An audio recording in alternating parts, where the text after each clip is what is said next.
Just a quick video here, on our Q series head unit, just showing if you come into your car screen here and you're not getting any sound coming through from this end. So there isn't any sound coming from our Android unit.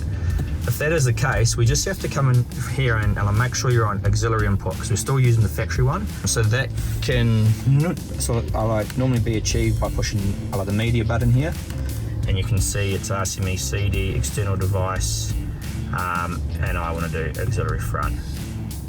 And now we're good. That's how you get sound coming through on the Android side of the unit. Now, for example, we don't have radio on here because we're still using the factory radio. So if I push radio here, here's our radio coming in. I'll just turn that down.